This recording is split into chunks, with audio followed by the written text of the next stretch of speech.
Hello to everybody and welcome.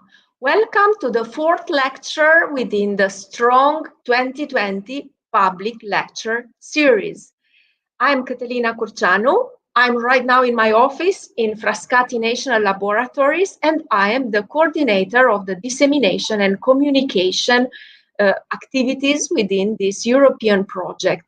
Before introducing our speaker of this afternoon, let me tell you something about our European project. So Strong 2020, it's a project which is studying the strong interaction at the frontier of knowledge.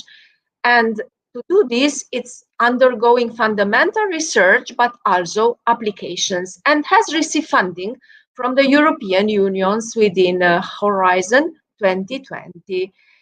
You see here on this slide, you can see here the link to our website, and we are quite many.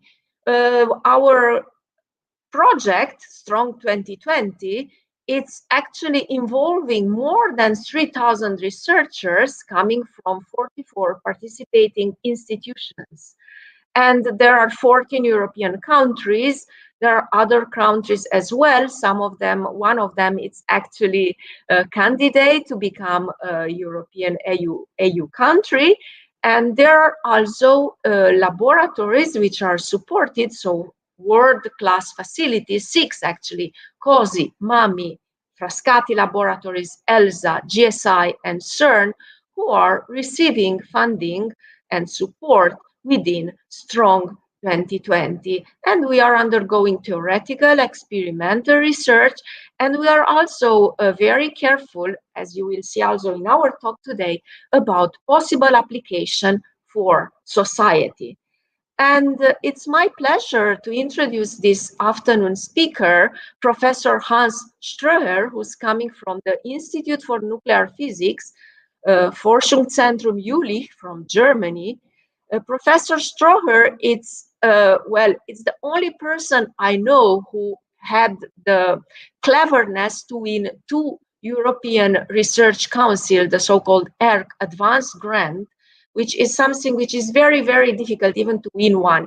He's, by the way, director of this Institute of Nuclear Physics and has done, and it's doing many, many interesting research also connected with the spin and the beauty and the power of spin, which he will introduce to us in this afternoon. By the way, he also has received a honorary degree from the Georgia Republic, and he's in many committees for many institutions to review their research program.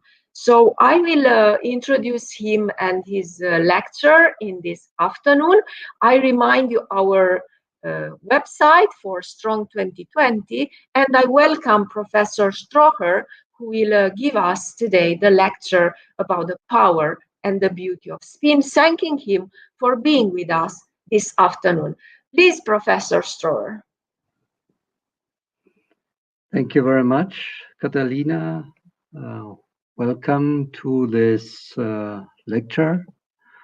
Can you see my screen? Hello? Yes, Hans. Okay, can you hear me? Can you see my screen? Yes. Okay, so I want to thank the organizers for the possibility to talk about spin, and I start my lecture with this, iconic picture of 2 physics Nobel laureates. On the left-hand side, Wolfgang Pauli, right, and Niels Bohr, as they watch a spinning top flipping upside down. You see it here. Now, the title of my talk is The Beauty and Power of Spin. And in this talk, I will not speak about the spinning macroscopic objects, but rather about spin as a fundamental property of elementary matter particles. The talk will essentially comprise 2 parts. One is an introduction and a retrospect, And then I will talk in the second part about the projects that we are conducting currently. So let me start by introducing spin. There are two types of angular momentum in quantum mechanics. One is called orbital angular momentum. The other one, intrinsic angular momentum, is usually called spin. In order to introduce spin to you, let me start with a motion of electric charge. So consider a linear motion of a charged particle. This can be a single electron or a huge number of electrons, which we then call an electric current flowing through a wire. Now, about 200 years ago, Hans Christian Ørsted discovered that a magnetic compass needle close to such a wire is deflected once a current is flowing. This is called the Ørsted experiment. What happens is there are concentric magnetic field lines or field around the wire which deflect this compass needle. If we go on to circular motion, for example, a charge around an axis, then we also have a magnetic field. If you consider this wire turned into a loop, then you have a kind of a torus of magnetic field lines. And this very much resembles a bar magnet. And this is, the field lines are given here, and they are a magnetic dipole. And the strength of it is called the magnetic dipole moment or short magnetic moment, which is proportional to the orbital angular momentum. Now, at the atomic level, this is not every value is possible. We call this quantized.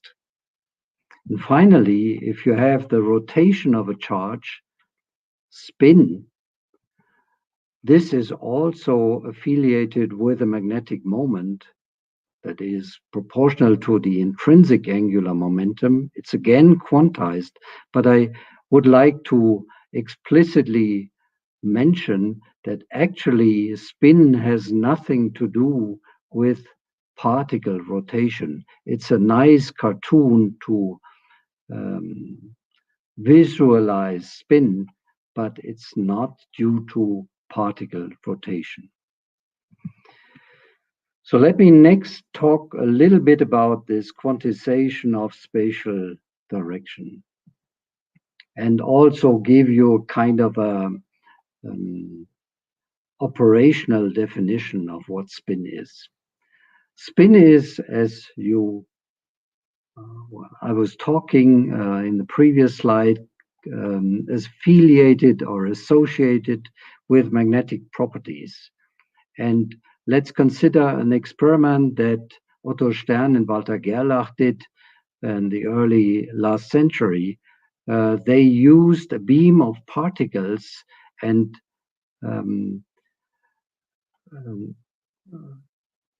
the beam was going through an inhomogeneous magnetic field, like, for example, such a field with a magnetic shaped poles. And then the outcome is that you have a splitting into two components. If you have a splitting in two components, then we know that the spin of these beam particles is 1/2.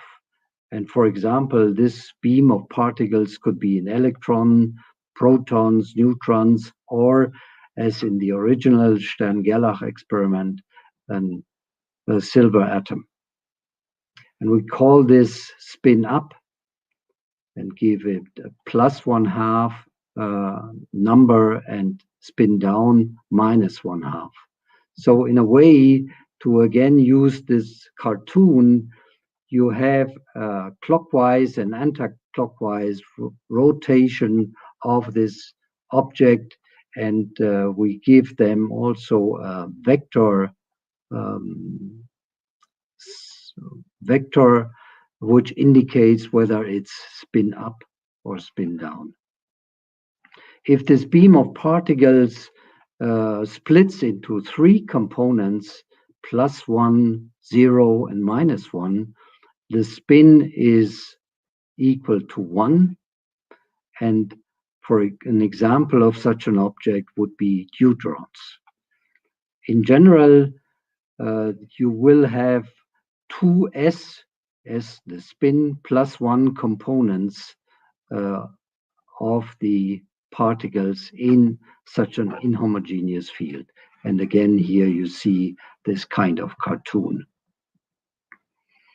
Now, spin subdivides particles into half integer, 1/2, 3/2, 5/2, and so on. Fermions, examples are the leptons, the electron, the muon, the tau, the quarks, the proton, the neutron, all spin 1/2, and integer spin particles called bosons, where the Higgs boson has spin 0, the interaction particles of the elementary interactions have spin 1, the deuteron, as I said, also has spin 1, and so on.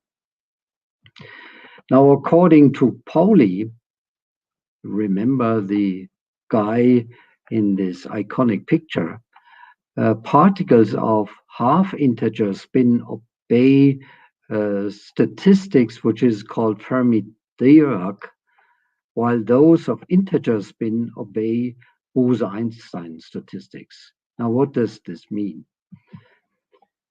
Bosons obeying Bose-Einstein statistics, there is no restriction to occupy the same quantum state.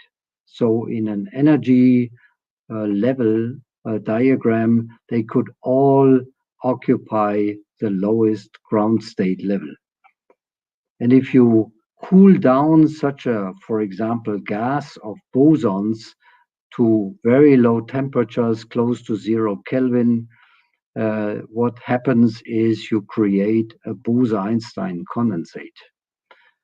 Contrary to that, particles with half integer spin, Fermi-Dirac statistics particles called fermions, they are not allowed, or not two or more of these are allowed to occupy the same quantum state. Now, fortunately, one has spin, so two of them can occupy one energy level.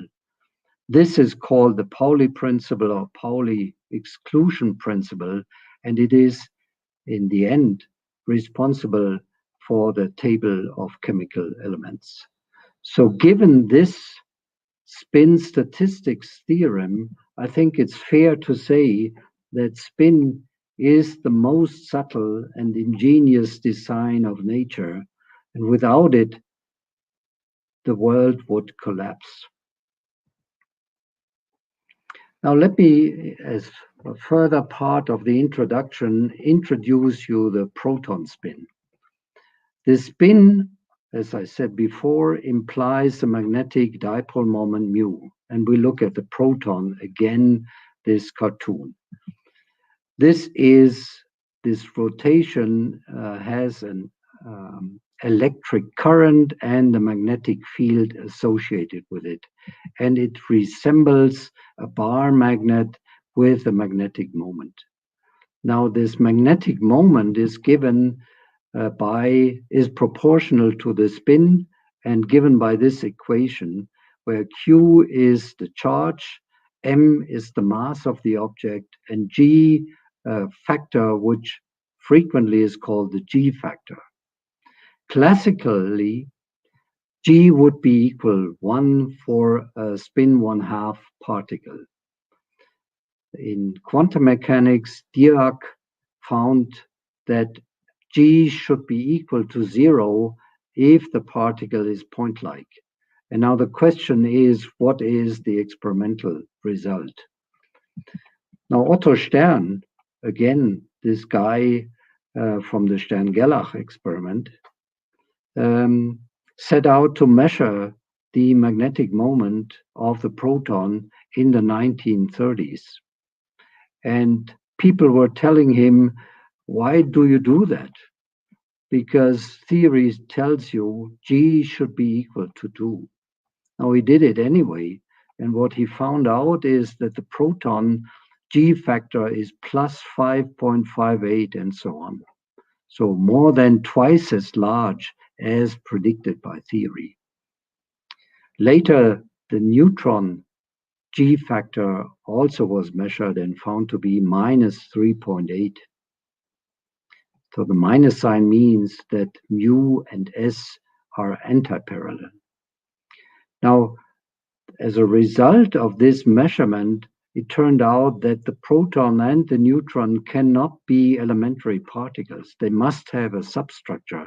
And if you like, this was the start of the process which in the end led to the modern theory of the strong interaction, which we call QCD, quantum chromodynamics. If you look at leptons like the electron and the muon, the G factors are close to 2, but not quite 2. And the difference from 2 is due to the complex physical vacuum. The vacuum, as we understand it in physics, is not empty, but a very complex system. And in the end, this led to the theory of electromagnetic interactions called quantum electrodynamics. Now let me talk a little bit more about the famous G-2 measurements. And here I will refer to the G-2 measurement of the muon, which is a beautiful example of exploiting spin. What you do in order to produce muons, polarized muons, you shoot high energy protons onto a target to produce particles which we call pions. Now these pions decay into muons and other ones, and the muons that we're interested in are then, the polarized muons are inserted into an accelerator which we call a storage ring. Right? And here you see the example of the Brookhaven G-2 storage ring, which later was also used at Fermilab. Now, what is the effect of G mu, the muon G factor, not equal to 2? If it would be 2, then the momentum and the spin vector would be locked and they would go around in parallel around this ring. However, since G mu is not equal to 2, there will be the angle between the momentum vector in red and the spin vector in blue develops, and it is for, say, for one circulation of the muons in the ring, it's about 12 degrees.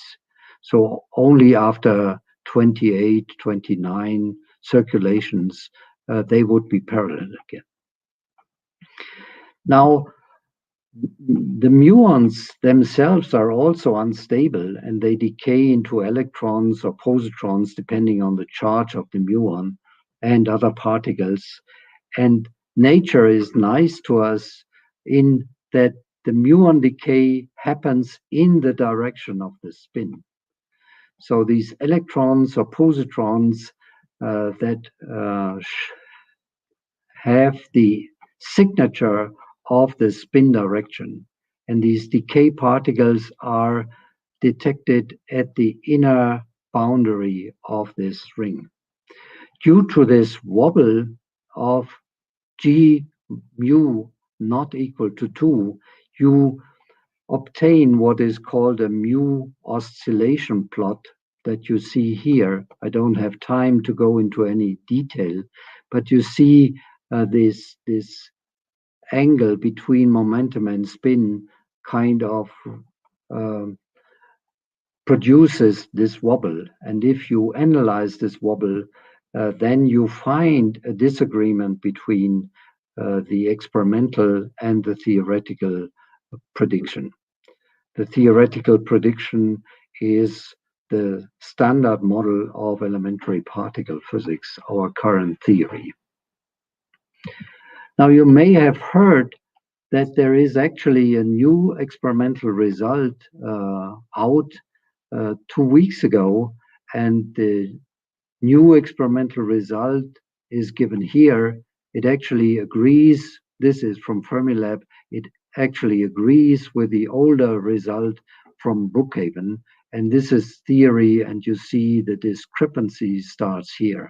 Now, if one looks at this, the discrepancy is 5 times 10 to the minus 9, 5 ppb, which corresponds in physics notation to around 4.2 sigma. If you want to learn more about this new experiment, which I think is a real intriguing result, you can use this YouTube video. Now, this discrepancy between experiment and theory of 4.2 sigma means that one has a probability that this discrepancy is a statistical effect of 1 in 40,000. This has created a lot of excitement. One thing, you see that there is a New York Times article that could upend known laws of physics. A Science article, strong evidence found for a new force of nature, and muon magnetism could hint at a breakdown of the standard model. Now, is this new result really physics beyond the standard model, BSM? Well, we're not quite there. And some people say or reminded us that we should mind the spin, which means that we should resist the temptation to hype our results. And another, actually, scientists from the collaboration at Fermilab was mentioning that, well, he compared it with baseball, with American football, and said, okay, we're in the red zone, but it's not yet a touchdown. So a touchdown in physics would require a 5 sigma effect, which is the probability 1 to 3.5 million.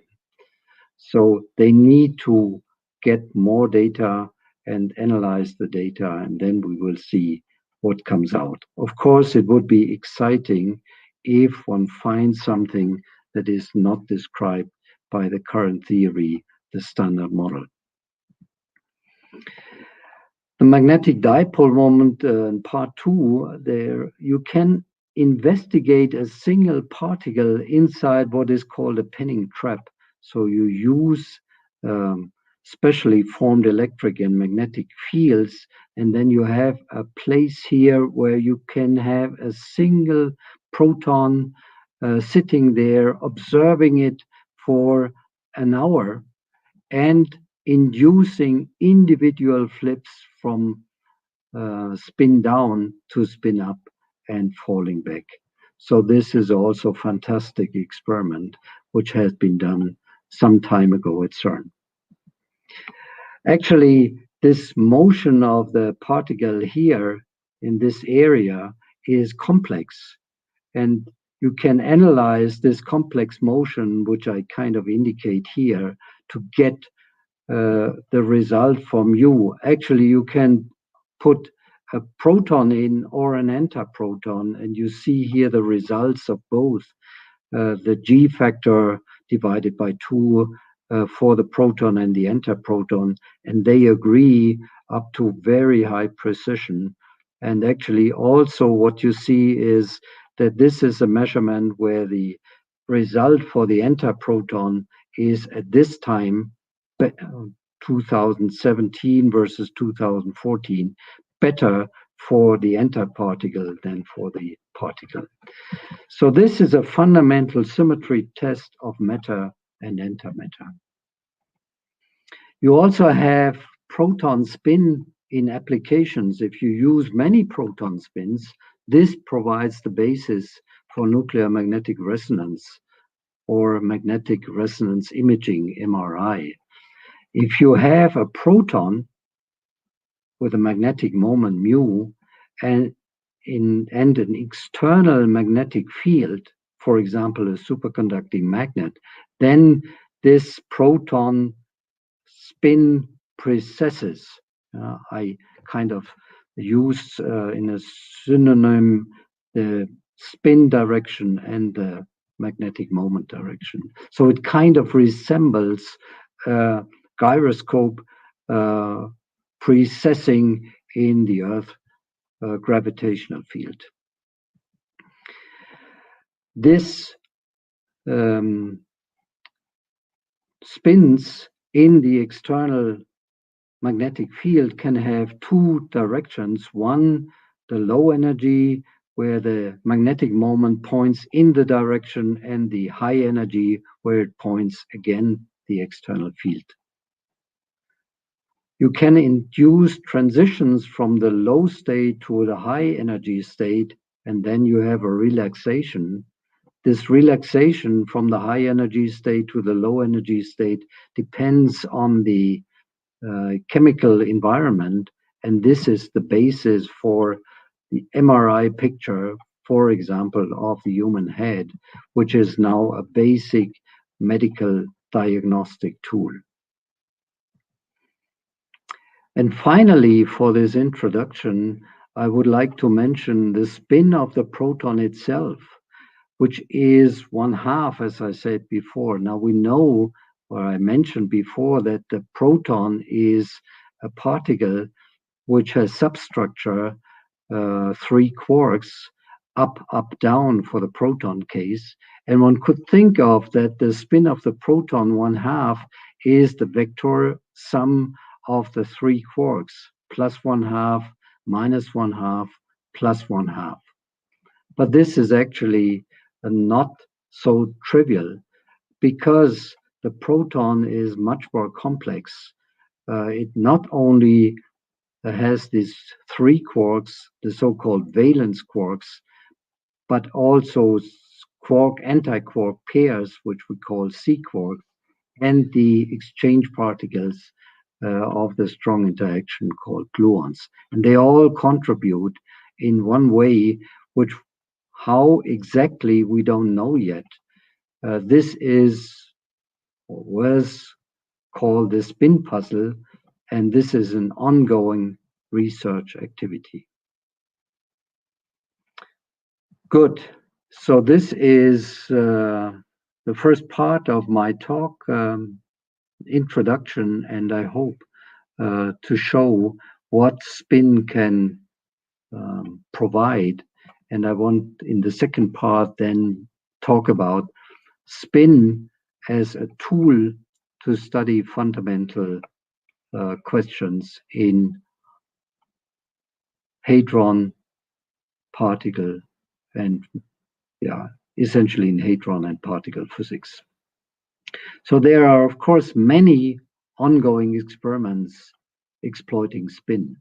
So there's spin physics with polarized electron beams, for example, at the Mainz Microtron in Germany or Jefferson Lab in the US. There are polarized neutron beams, for example, at the Spallation Neutron Source in Oak Ridge in the US. And we exploit polarized proton and neutron beams at our accelerator and storage ring, which we call COSI. Actually, the spin physics in hadron and particle physics, there is a biannual conference called SPIN. You see here the 2018 poster. The symposium was held in Ferrara in Italy. the 2020 SPIN conference unfortunately had to be shifted to this year, and we don't know whether it can happen in face-to-face or as a video. So in the remainder of my talk, I will discuss two projects that we are working on at CUSI. One is the matter-antimatter asymmetry of the universe, which we want to study by searching for static electric dipole moments, EDM, and dark matter, more specifically axions or axion-like particles with oscillating electric dipole moments. And then in the end, I will try to summarize and give an outlook on spin physics. So let's start with the matter-antimatter asymmetry of our universe and start with how it all started with the Big Bang. So I want to discuss briefly the evolution of our universe from the Big Bang until today. The Big Bang was actually a singularity, and then this cartoon indicates that from the Big Bang on, the universe expanded. Now, here in this first part, you see particles and antiparticles with positive and negative charges and other characteristics. We don't know, and it does not really matter whether what kind of particles and antiparticles these are. And in the second part, because it was so dense at the very beginning, these particles and antiparticles, they will meet each other. And if particle and antiparticles meet, then they annihilate into photons. So the outcome of this development of the universe should be that there's only light. But of course, we know that today there is matter in the universe, actually a lot of matter. And this discrepancy between what we should observe and what we actually observe is the puzzle of our existence. Of course, we only exist because there's matter and not only light. So there was a recent article in New York Times which put this question in a different way, asking why the Big Bang produced something rather than nothing. So there is matter, but if there is matter, there should also be antimatter. So where is it?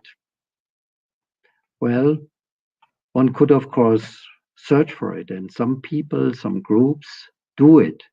For example, with the Alpha Magnetic Spectrometer, AMS, at the International Space Station, out of the atmosphere, which kind of shields particles coming from the outer space. So here you see where the AMS on the International Space Station is located. This is a larger view. You see here the AMS detector system. Actually, AMS has not, maybe yet, found any heavy antimatter nuclei. And the assumption is that the universe, in fact, only contains matter, and no, I put it in quotation marks, or which is, of course, no strict no, because we can produce antimatter, and in the universe there is some antimatter, but not in the amount that we find matter. So there must have been a tiny matter-antimatter difference created, and this in fact then created our baryon asymmetric universe. So let's start again with a Big Bang. You have matter and antimatter, or particles and antiparticles, the same amount. And then there is a black box, which makes a tiny surplus of what we call matter. So this 10 billion and 1 into 10 billion particles. Now these 10 billion particles annihilate into photons, and this one particle left, this is us, and this is what is left in the universe. Of course, there are billions of galaxies that comprise our universe. Now the question is, what has happened inside this black box? This can be looked at by introducing the so-called Sakharov conditions, which are necessary for the dynamic generation of an asymmetry in an initially matter-antimatter symmetric universe.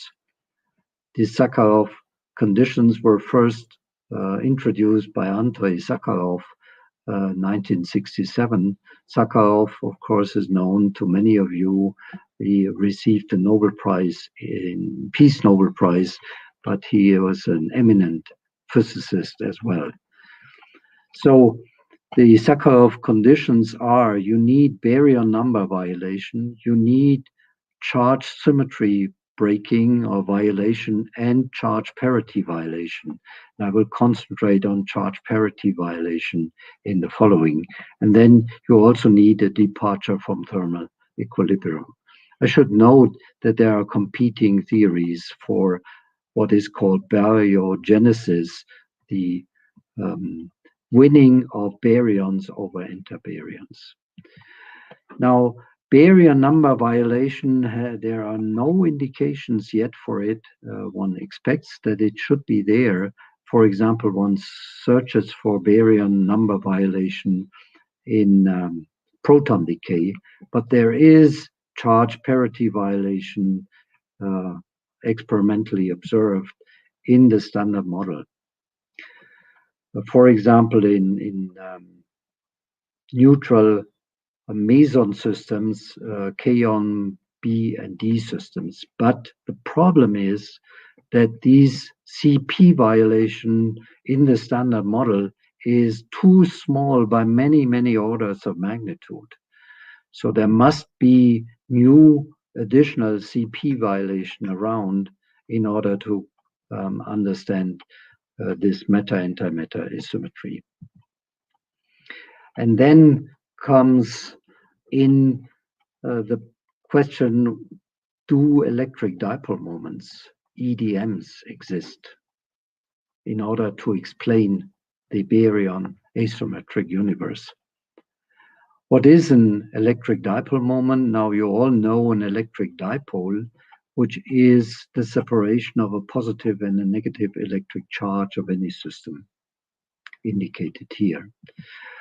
An example is a water molecule, for example, H2O. The O is slightly negative, the hydrogens are slightly positive. There is this angle between the oxygen and the hydrogen, and this creates an electric dipole moment, very important for the properties of water. An electric dipole moment of an elementary particle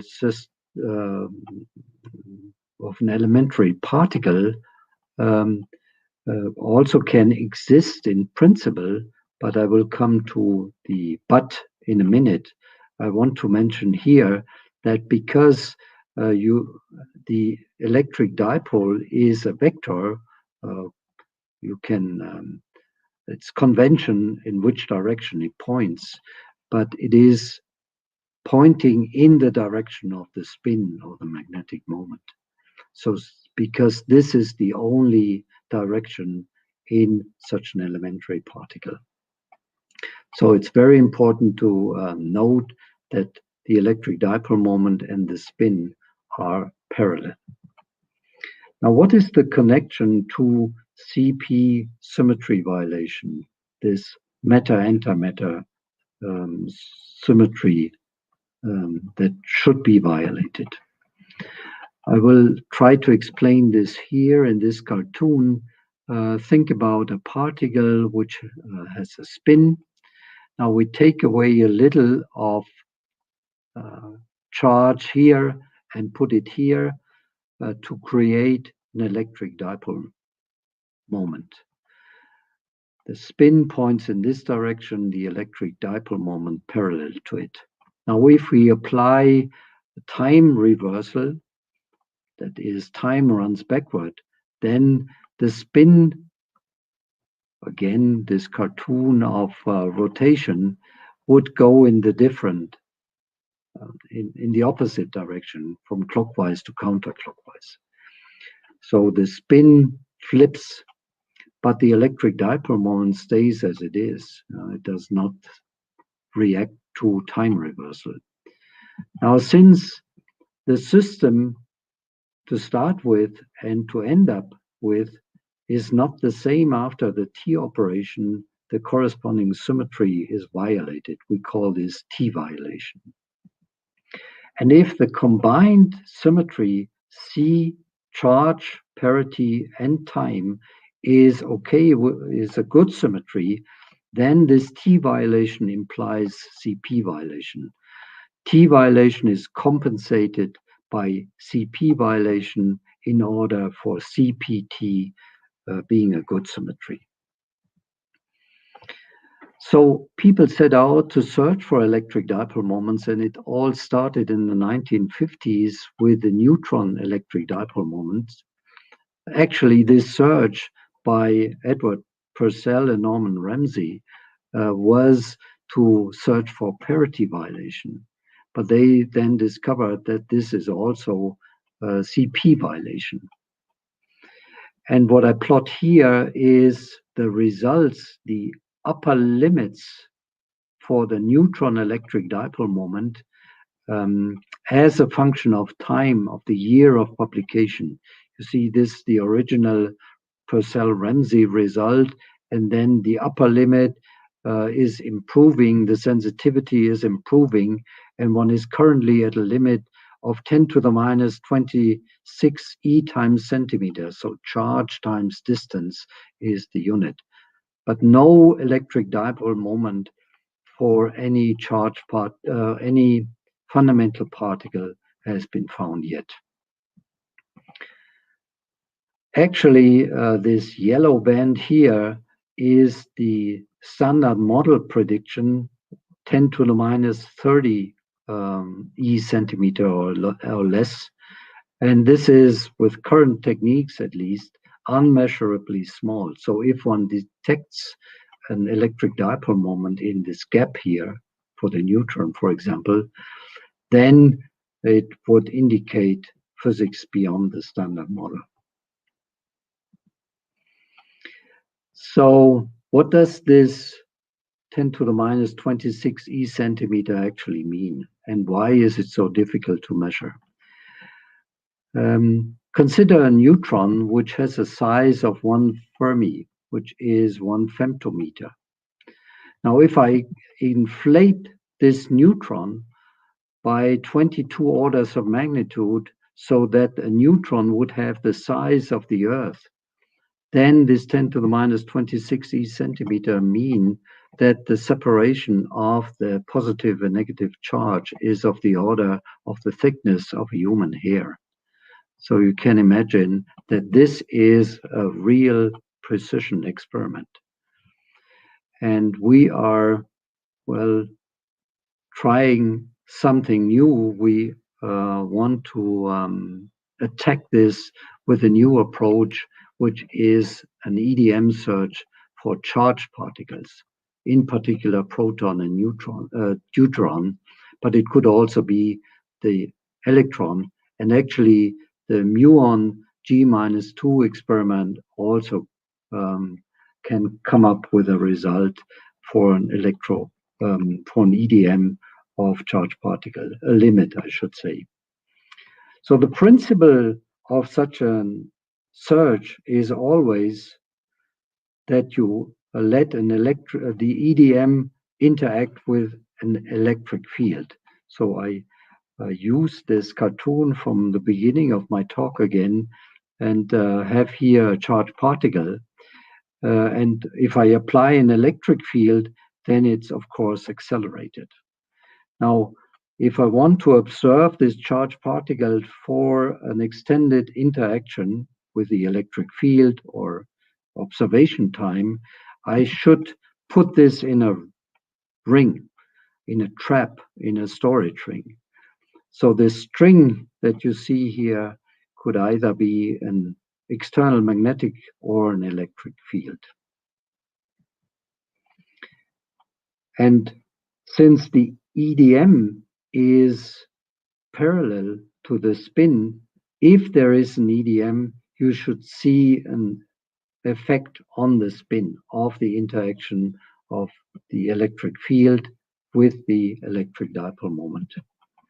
So the principle again would be you put a beam of polarized protons or neutrons in the storage ring, and you apply an electric field indicated here by these field plates. Then what you have will be a torque on the EDM vector, on the spin vector, originally polarized in plane particles develop an out of plane polarization, which you detect in a polarimeter, as I said, which observes the vertical polarization buildup due to the electric dipole moment. In principle, very straightforward, but there are challenges. The most important challenge, of course, is that the magnetic dipole moment is much, much, much larger than the electric dipole moment. So if one looks at how the spin processes in combined electric and magnetic field, the spin vector, time development of a spin vector has a component of the magnetic dipole moment and the electric dipole moment. You have to get rid of this. Otherwise, you don't have a chance to see an effect of the electric dipole moment. Now, what is EMDM? This is given by this equation. I don't go into any details. The explanation is given here. There are two ways to get rid of the magnetic dipole moments. First, make the magnetic field zero, so use a purely electrostatic storage ring. Then you get rid of these two because the B fields are in. And then you have to get rid of this, and this you get rid of by using a specific energy or momentum, the so-called magic momentum, given by this expression. Gamma is the relativistic factor. And for protons, this corresponds to 700 MeV over C. Such an all-electric storage ring does not exist yet. So what we plan is, also because it's such a metrological challenge, to do a stepwise approach. 3 steps. We are currently in step 1 with a so-called precursor experiment. Then we think it is inevitable to build a storage ring before we go to the all-electric ring, where we think we can improve the neutron EDM limit by maybe a factor 1,000. So the step 1 is conducted with a cooler synchrotron called COSY, a conventional magnetic storage ring. You see here the dipole magnets without the concrete shielding in a very early stage. So we do this experiment, step 1 at COSY. This is a schematic drawing with magnetic deflection.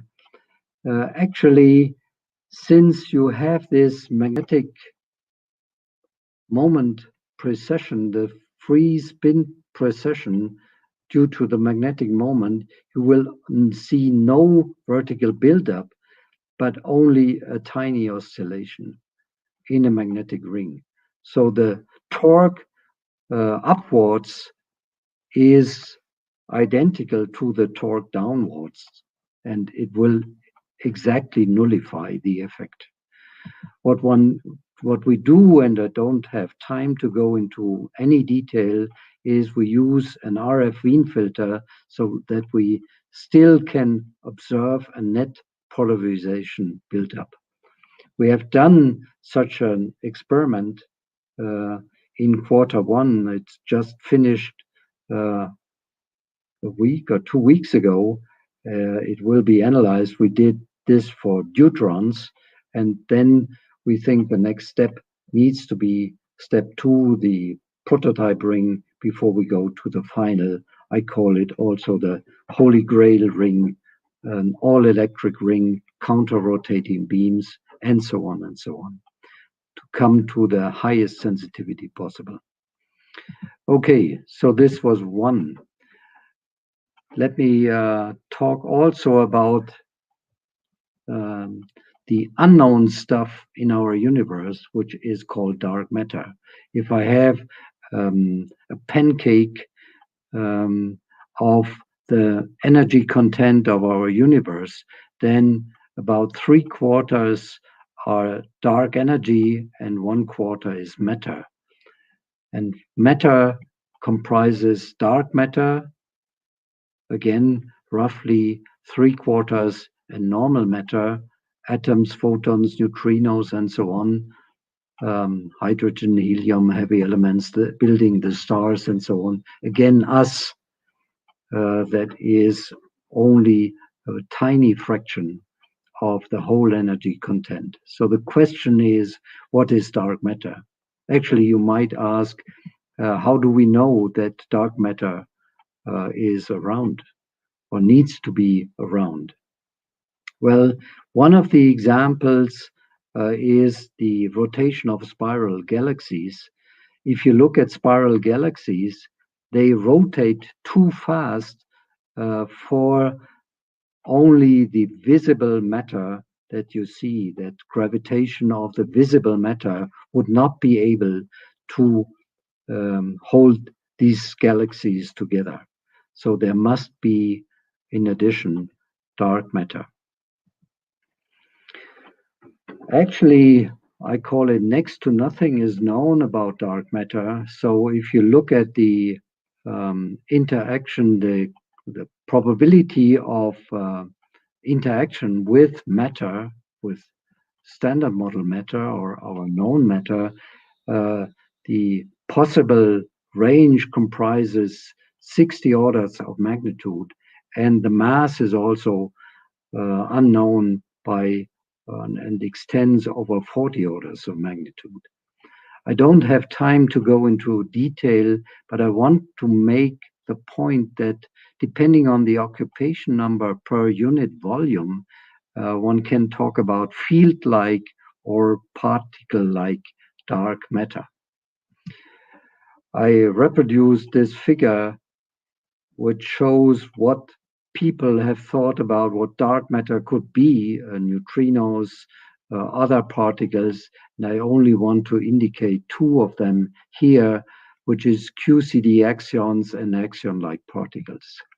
So the current expectation is that dark matter actually is non-standard model particle or particles. One of those is axions or axion-like particles, ALPs.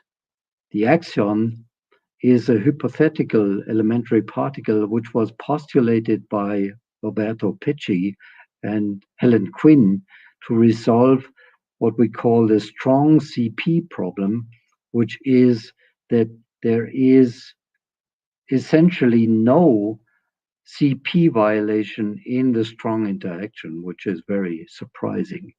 And ALPs, axion-like particles, are a kind of generalization.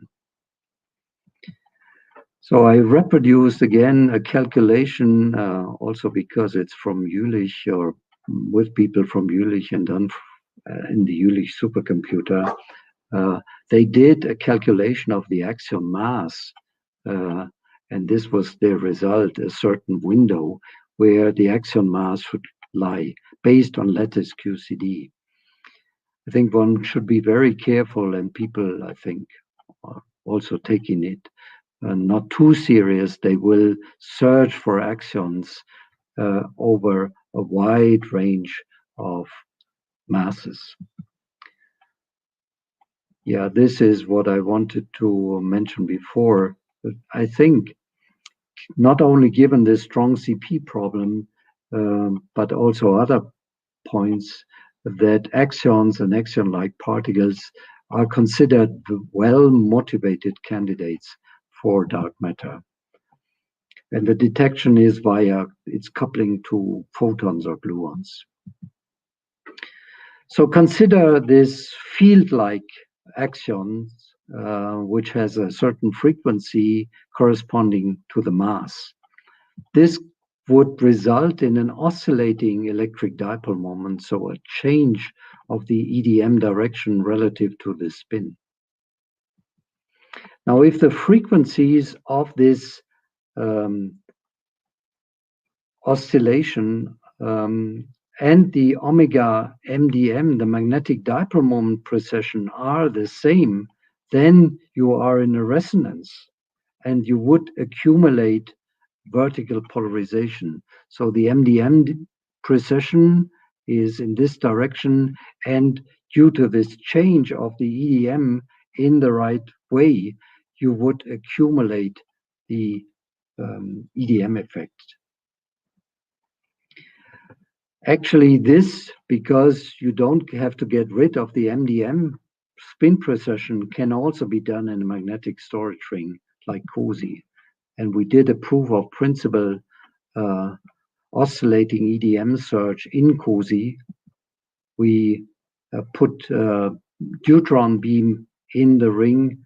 We varied the frequency and looked whether there is a resonance, a polarization jump. Actually, we tested it with an artificial jump using the RF Wien filter. And you see here the data and the jump.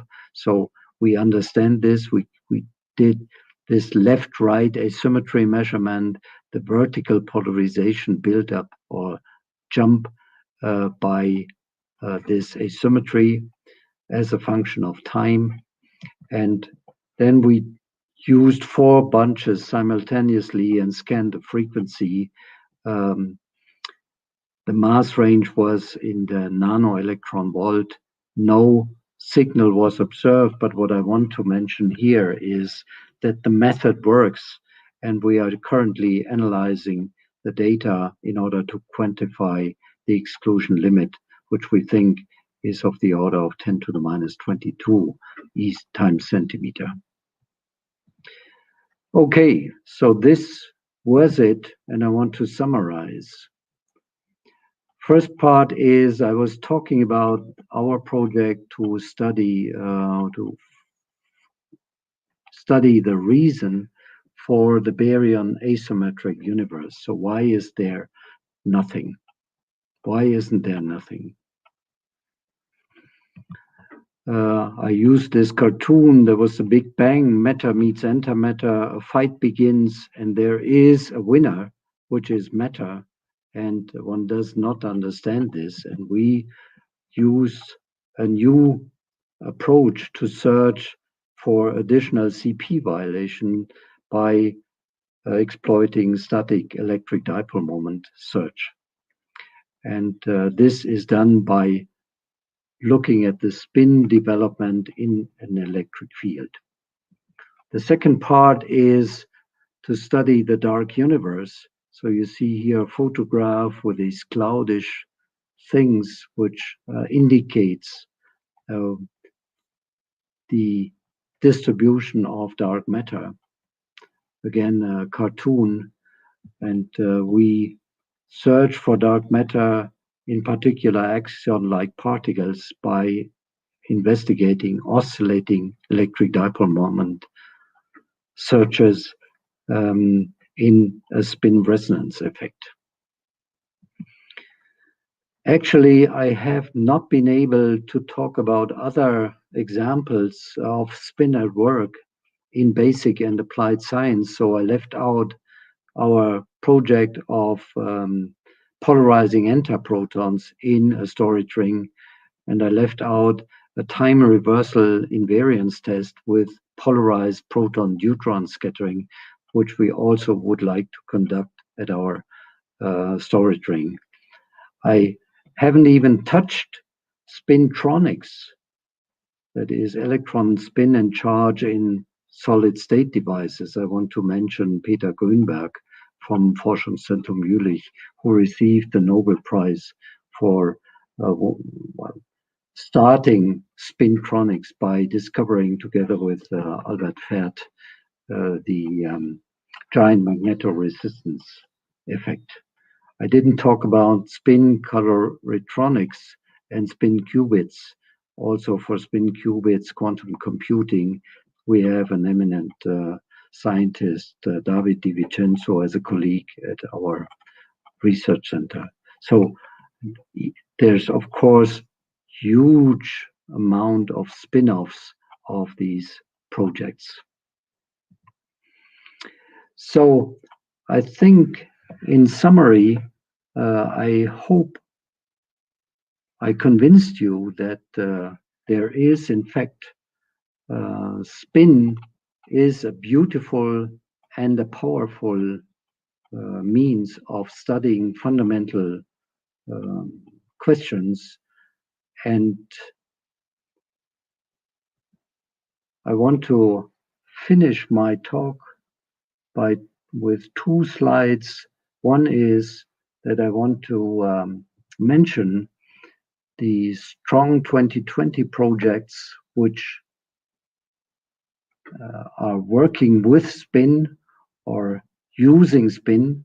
One is transnational access, among others, to COSI. We use polarized proton and neutron beams, and this was covered in this talk. There is also transnational access to Mainz Microtron. They use polarized electron beams.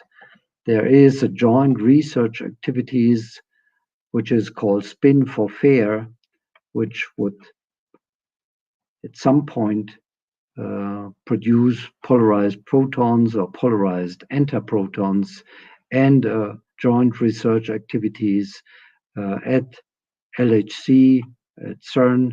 In a later stage, they want to prepare a polarized gas target.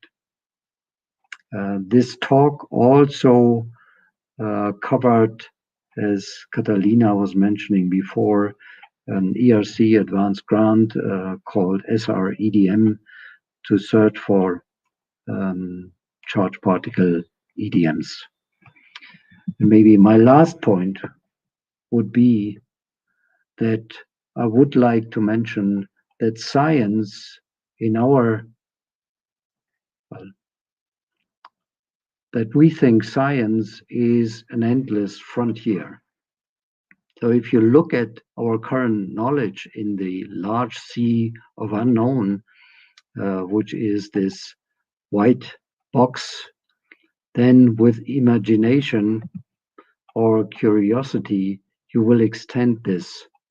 And Carl Sagan said that somewhere something incredible is waiting to be known, and we have to continue finding this incredible new things. And let me finally end with a quotation by Donald Rumsfeld, former Secretary of Defense, US. He certainly didn't mean science, but I think it's very appropriate for science. He said that there are things we know that we know. There are things we know that we don't know. And then there are things we don't know that we don't know.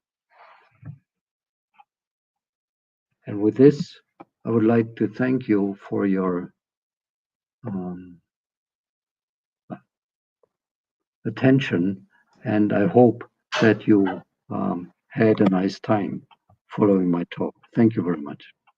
Thank you very much, Hans. That was very, very inspiring. And there are some questions actually for you. And let me start with setting the first question, which comes from Stepan Szymanski, who's asking if there are differences between valent and constituent quarks from your point of view. Between valence and constituent quarks. No, I think that's two different notations. I think the valence and constituent quarks, they just tell you what kind of a particle you have, right? Whether it's a proton, UUD, or a neutron UDD, or an S quark and so on. Then there is another question from Shrikant, I think I read it correctly, who's asking a very strange question. Could there be some sort of environment, and he mentions temperature-based polarization effect on antimatter particles such that they lose their property of annihilation? I have no idea. Then we go with Helena Santos, who's asking whether the quark-gluon plasma established before matter-antimatter asymmetry, right? The quark, say it again, the quark-gluon plasma? If the quark-gluon plasma was established, was there before matter-antimatter asymmetry? Well, I don't remember quite the evolution of the after the Big Bang, how it is. You have now the quark-gluon plasma. You have that's much later.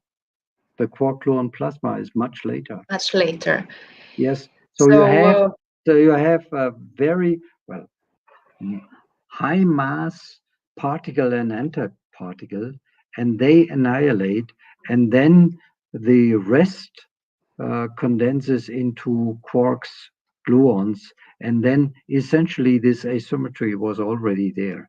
Yeah, because the quark-gluon plasma is not able to create the asymmetry between matter or particles and antiparticles. Thank you.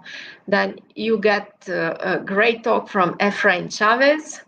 And then a question from Valerio Palmisano, who is asking if a bunch of particles follow Bose-Fermi statistics depend on spin, is it an empirical law or there are theoretical bases for such property?